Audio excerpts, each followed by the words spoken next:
Mga kapatid, ang sabi ng Biblia, your children are heritage from the Lord, and the fruit of thy womb is His reward. Kaya sa liwanag po, nasa kita ng Diyos, ang mga bata na pinanganganak ito po ay mana na mula sa Diyos. Kaya kinagalang Panginoon ay bibigyan ng mana ng Diyos, bibigyan ka ng gift na yan, ingatan ninyo yan, palagihin ninyo na may takot sa Kanya, yung po ang nakais na Panginoon. Amen? Praise God. At ating pong ipananalangin, pwede po ba? Sige, compress na lang, sige. Lapit na, lahat. Ikinapit na po. Yan. Itaas natin ang ating mga kamay patuloy po dito sa batang ito.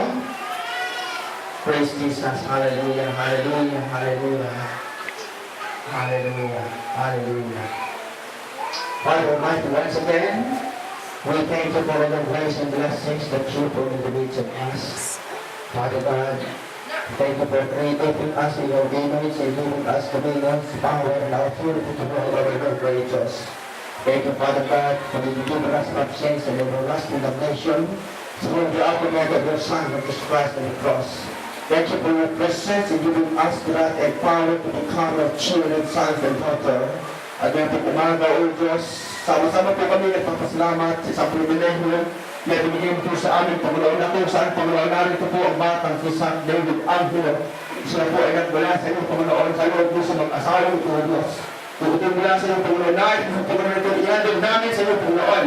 Kaya kami po, Panginoon, sama-sama ang mga ninong at ninang, kasama ang kanyang mga magulang, Panginoon.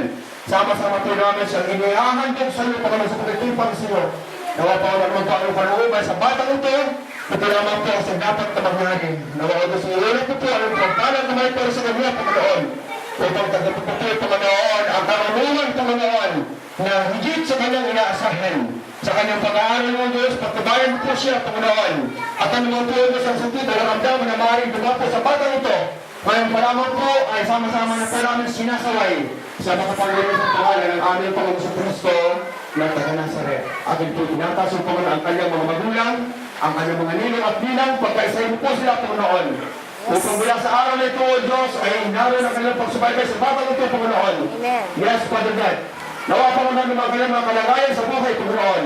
Iunat po po ang mga pagpalag na may para sa kanila, Panginoon.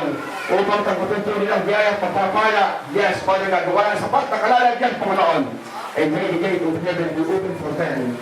And for us to blessings and may for the guidance of the Holy Spirit. They will the full concentration of their daily walk task. Father God, we thank you. We ask this in the name of our Lord Jesus Christ. And for the guidance of the Holy Spirit. Everybody say, Amen and Amen.